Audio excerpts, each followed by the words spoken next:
नमस्कार विद्यार्थी मित्रांनो, आता आपण पाहत आहोत इयत्ता 7वी विषय आहे विज्ञान, यामधील धडा पहिला याची एक्सरसाइज पाहत आहोत आपण। यामध्ये धड्याचं नाव आहे living words adaptations and classification. तर अतिशय छान असा हा धडा आहे। याचा स्वाध्याय तुम्ही समोर पाहताय। प्रत्येक क्वेश्चनचा आन्सर आपण दिलेला आहे। क्वेश्चन वेगळ्या कलरने दिलेले नाही आहे, परंतु तुम्हाला समोर दिसते पहा। Lotus adapted to live in water. Aloe म्हणजे कोरफड कुठे राहते? Adapted to live in the desert म्हणजे वाळवंटात राहते। Cactus has steel roots for the absorptions of the food, कारण फूड ॲब्झॉर्ब करण्यासाठी त्याचे मुळे असे हे होतात, पसरतात। Venus flytrap flower and leaves attract insects. हे जे बर्ड असतं ना, ते फ्लावर आणि लीव्ज एकदम अट्रॅक्ट करतं आणि त्याच्यामध्येच ते राहतं। Question number 2, read the paragraph and answer. Answer आहे I am the penguin, I live in the polar region covered by the snow, by abdomen is white, my skin is thick with the layer of the fat under teeth, my body is a spindle shape, by the wings are small, by toes are the web, we live in the flock। ते penguin आहे, ते polar region म्हणजे बर्फाळ प्रदेशामध्ये राहतं। त्याचा पांढरा रंग असतो, त्यावरती लेयर असतात फॅटसारख्या, त्याची बॉडी स्पाइंडल शेप्समध्ये असते। तर हे सगळं त्याचं वर्णन आहे। नेक्स्ट क्वेश्चन आहे त्यामध्ये दिल्यास why is my skin white and thick and why is there thick layer of the fat.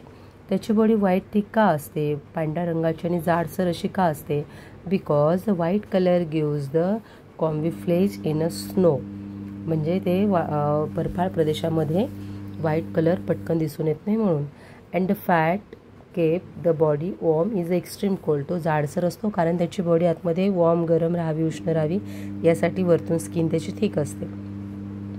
Y do we live in the flocks, कारण की त्याचं आन्सर आहे to reduce the heat loss and protect our self from the cold, थंडीपासून त्याचा स्वतःचा बचाव करण्यासाठी।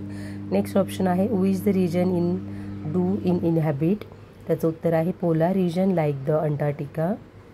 डीचं उत्तर आहे what the adaptation should be have to the live in the polar region.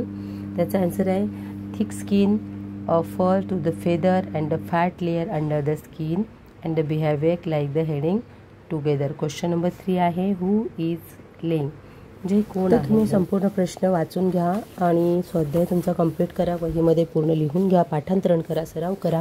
अशाच प्रकारचे सर्व इयत्तेचा स्वाध्याय आपल्या चॅनलवरती यापूर्वी अपलोड आहे आणि खूप साऱ्या मागील वर्षांच्या काही प्रश्नपत्रिका तुम्हाला अधिक अभ्यासण्यासाठी आहेत।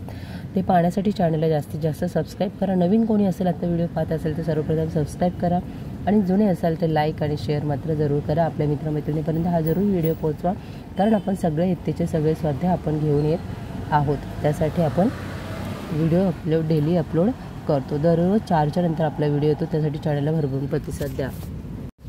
यापुढील भाग मी वाचत बसत नाही आहे, तुम्ही वाचा आणि तुमच्या नोटबुकमध्ये कंप्लीट करून घ्या, कारण वाचण्यामध्ये माझा वेळ जातो, तो व्हिडिओ फार लेंदी होतो। तर तुम्ही काय करा, प्रश्न वाचा आणि त्याचं उत्तर वहीमध्ये लिहून घ्या आणि त्याचा जास्तीत जास्त सराव करा। क्वेश्चन नंबर 4 आहे राईट द ॲडॅप्टेशन। पुढे काय आहे with the reference to the given hints. पहा, तुम्हाला काही ॲडॅप्टेशनच्या हिंट्स दिले असतील। पहा काय आहे, एक्स्ट्रीम हीट इन डेझर्ट, त्याचं काय येईल? Animal and plants are feature like the long root and the thick stem, thorn, humps and the water storage capacity. कारण वाळवंटामध्ये पाण्याचा उष्णता फार असते आणि पाणी फार कमी असतं, त्यामुळे ॲनिमलचं आणि प्लांट म्हणजे वनस्पतींचं कसं होतं की त्यांची लांब मुळं असतात, पाण्याच्या शोधामध्ये जातात। पाणी शोषून घेण्यासाठी मुळांची लांबी लांब होते।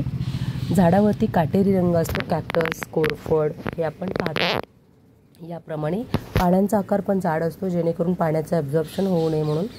थ्रोन्स म्हणजे काटेसुद्धा असतात आणि त्याच्यामध्ये वॉटर स्टोरेज कॅपॅसिटी पाण्याच्या आकारामध्ये सर्वात जास्त असते। उदाहरणार्थ आपण कोरफडच पाहणार, कोरफडच्या पाण्याचा गर आतमध्ये किती पाणी असतं। Grassland are the lush green animals the show camouflage to the hide in grass, झाडामध्ये आपल्याला ते लपवू शकतात। Insect and wound is the large numbers. They are adapt with the wings, small size and the hard exoskeleton. त्याचे एकदम हाडं अतिशय कठीण असतात आणि ते स्मॉल साईजमध्ये असतात पंखसुद्धा असतात. वी हाईड म्हणजे मी लपवू शकतो, आम्ही लपवू शकतो. Animal hide using the camouflage or the birds to escape predictor. We have the long ears. कोणाचे असतात? लांब कान. The long ears help in hearing and also release the body heat. शरीरातील उष्णता बाहेर टाकण्यासाठी आणि ऐकण्यासाठी यांचा वापर होतो. क्वेश्चन नंबर 5 विचारलेला आहे तुम्हाला. Shorts and long answer questions. First question विचारला आहे, Y is the camel called the ship to the dessert. वाळवंटामध्ये उंटालाच आपली शिप म्हणजे जहाज असं का म्हटलं आहे? जहाज म्हणजे इकडून तिकडे माल वाहून नेण्यासाठीचे जहाज असतं, ते जहाज का म्हटलं आहे? Because it can walk long distance in a stand, store fat in the hums, survive without water and carry the loads. कारण वाळवंटामध्ये खूप लांब सर्वात जास्त डिस्टन्स चालणारं वाळूमधून ते उंट असतो आणि त्याच्या शरीराच्या आतमध्ये वॉटर स्टोरेज कॅपॅसिटी जास्त असते, त्याला पाण्याची आवश्यकता कमी लागते.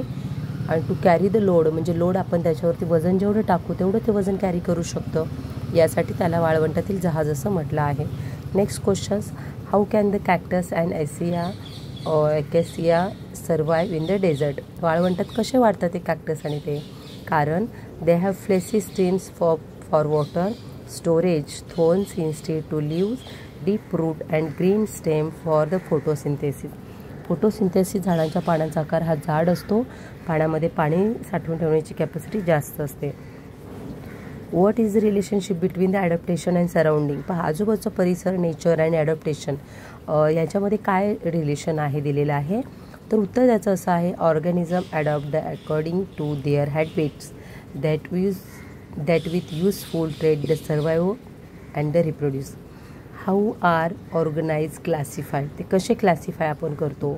Based on the similarities and differences organisms are the group into the kingdoms, classes, orders, genera and the species.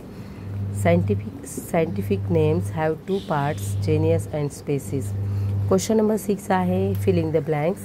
Leave in the some aquatic plants R thin and the splendour like the ribbon. Ribbon येथील filling the blanks आहे correct answer. Then air space is the stem and petals help the plant to dash dash float. ते पाण्यात तरंगण्यासाठी त्याच्यासाठी मदत केली जाते. तिसरी गाळी जागा आहे, leave of the desert plants are the modified into the thrones.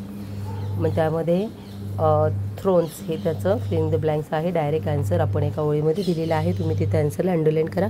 टेक्स्टबुकमध्ये एक्झरसाईजमध्ये पहा म्हणजे तुम्हाला प्रश्नोत्तर कळतील. The stems of the desert plants are the green because they perform photosynthesis. Photosynthesis हा येथील फिलिंग द ब्लँक्स आहे. क्वेश्चन नंबर 7 आहे, true or false. यामध्ये तुम्हाला 4 किंवा 3 ट्रू ऑर फॉल्स विचारले जातात. तुम्हाला फक्त 1 सेंटेन्समध्ये आन्सर द्यायचं आहे, true or false. Scientifically name of the jowar is the boss tartarus. हे आन्सर फॉल्स आहे, कारण त्याचं मराठीमध्ये आन्सर बॉटनिकल नेम आहे sorghum bicolor. The eyes of predictor carnivores are in front of the head. कार्निव्हर्सचे डोळे एकदम त्याच्या हेडच्या समोर असतात, त्याचा आन्सर आहे ट्रू. तर अशा प्रकारे या धड्याचा स्वाध्याय इथे संपलेला आहे. अशाच प्रकारे चॅनलवर नवनवीन माहिती पाहण्यासाठी चॅनलला सबस्क्राईब करा, शेअर करा, बेल आयकॉनला प्रेस करा आणि हा व्हिडिओ जास्तीत जास्त आपल्या मित्रमैत्रिणीपर्यंत शेअर करा. धन्यवाद.